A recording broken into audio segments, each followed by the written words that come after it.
महाराष्ट्राचे खंबीर नेतृत्व हरपले. स्वर्गीय अजितदादा पवार यांना भावपूर्ण श्रद्धांजली. ज्ञानेश्वर माऊली शेजूळ यांनी व्यक्त केल्या शोकभावना.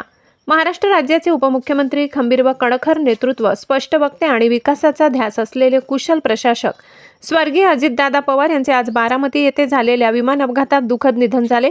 स्वर्गीय अजितदादा पवार यांच्यासारख्या स्वच्छ, प्रखर आणि निर्भीड स्वभावाचा नेता पुन्हा होणे नाही. स्वर्गीय अजितदादा पवार यांच्या निधनाने महाराष्ट्राच्या राजकारणात व प्रशासनात मोठी पोकळी निर्माण झाली असून ही संपूर्ण राज्यासाठी अपूरणीय हानी असल्याची भावना भाजपा किसान मोर्चाने जालना जिल्हाध्यक्ष तसेच जालना कृषी उत्पन्न बाजार समितीचे संचालक श्री ज्ञानेश्वर माऊली शेजूळ यांनी व्यक्त केली. दीर्घकाळ सक्रिय राजकारणात कार्यरत असलेल्या स्वर्गीय अजितदादा पवार यांनी सहकार क्षेत्राच्या माध्यमातून साखर कारखाने, सहकारी संस्था आणि विविध उद्योग उभे करत महाराष्ट्रातील हजारो युवकांना रोजगार उपलब्ध करून दिलाय. त्यांनी सलग 6 वेळा उपमुख्यमंत्रीपद भूषविले असून अर्थमंत्री म्हणून महाराष्ट्राच्या सर्वांगीण विकासासाठी अनेक धाडसी व दूरदृष्टीपूर्ण निर्णय घेतले.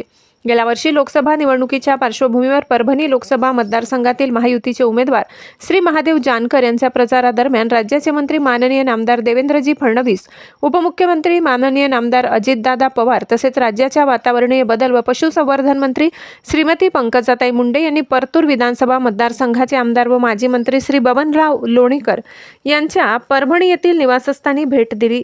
त्यावेळी स्वर्गीय अजितदादा पवार यांचा प्रेमळ स्वभाव आणि विकासाविषयीची स्पष्ट दृष्टी प्रत्यक्ष अनुभवण्याची संधी मिळाल्याचेही श्री शेजूळ यांनी नमूद केले. स्वर्गीय अजितदादा पवार यांच्या जाण्याने महाराष्ट्राचे मोठे नुकसान झाले असून पवार परिवारावर कोसळलेल्या या दुःखातून सावरण्याची शक्ती परमेश्वराने द्यावी अशी प्रार्थनाही श्री ज्ञानेश्वर माऊली शेजूळ यांनी व्यक्त केली आहे. माधव न्यूज महाराष्ट्र, संपादक सुरेश पोटे. इतकंच. अशा आणखी महत्त्वाच्या बातम्या पाहण्यासाठी आमच्यासोबत जोडलेले रहा. आमचा व्हिडिओ लाईक, शेअर आणि चॅनल सबस्क्राईब करायला विसरू नका. धन्यवाद.